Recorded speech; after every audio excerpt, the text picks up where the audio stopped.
Huwag po kayong manahimik o magdalawang isip. Kung may alam kayong katiwalian o reklamo, ipaalam ninyo sa sumbungan ng hatlo, sa sumbungan ng hatlo, sa sumbungan ng hatlo, ng sumbungan ng bayan.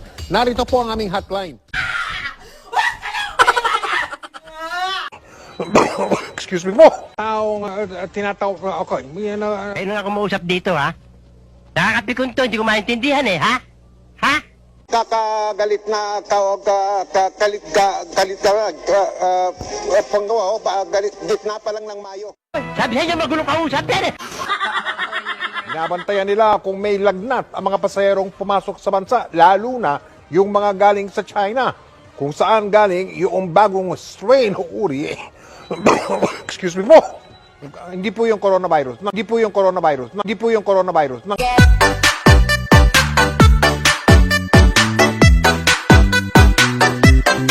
In English kasi para maintindihan din ni ano. All my fellow Filipinos, now this is my side. Listen, look, and listen, and learn.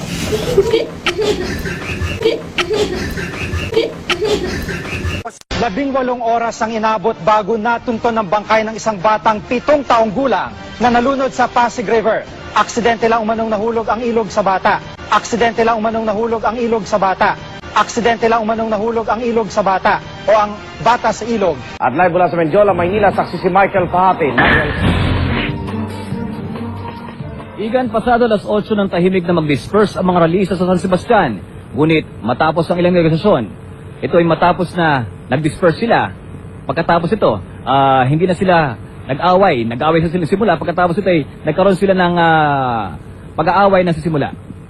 Gulo-gulo! Yung composition, kanina nakita natin yung pagdagsa rin ng mga tae. Sorry po. Dami ng bilang ng kaso ng COVID-19 sa Pilipinas at sa buong mundo. Pero habang pinag-aaralan pa ng mga eksperto kung paano labanan ng sakit, dumarami rin ang mga haka-haka na nagdudulot ng pangamba sa publiko. 2019 yan eh. Kaya naniwala ko expire na yan kasi 2020 na ngayon.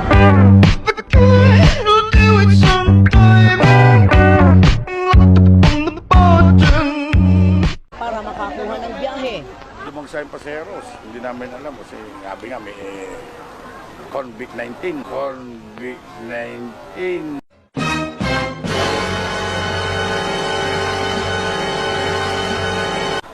Ano po? May virus baga yung ano na tawag doon? Hindi ako pumunta rito para makipag-away. Okay kami rito, partner. Walang problema. Medyo may perimeter doon ang military. Sumusunod naman tayo sa kanilang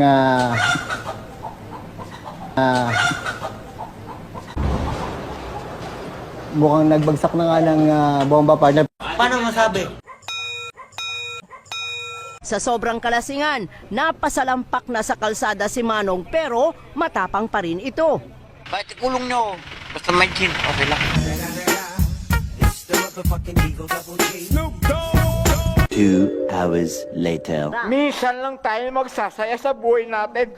Kahit kayo, kung kayo nga umiinom ng alak. Dahil pasukin natin itong kanilang baby's room.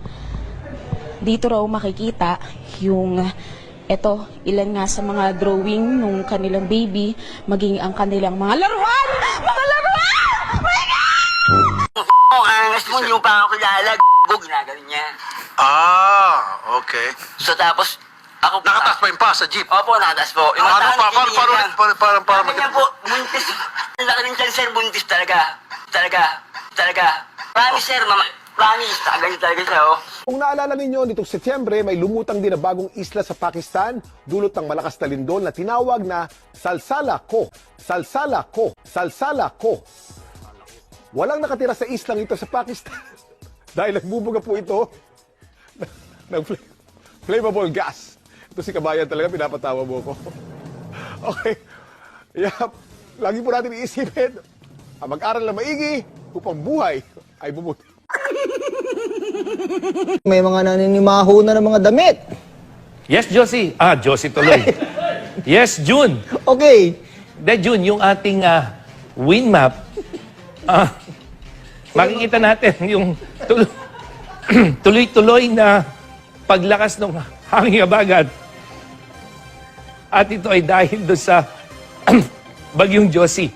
At hindi lang ngayong weekend, kung hindi maaring Lunes hanggang Martes, tuloy-tuloy itong paglakas ng hangin habagat. Kaya mga kapuso, hindi lamang po ngayong weekend makakaranas ng mga pagulan, kung hindi maging sa mga susunod pang 2 hanggang 3 araw, June. Mutani, sige, maraming salamat sa iyo. Baka kung ano pa matawag mo sa akin.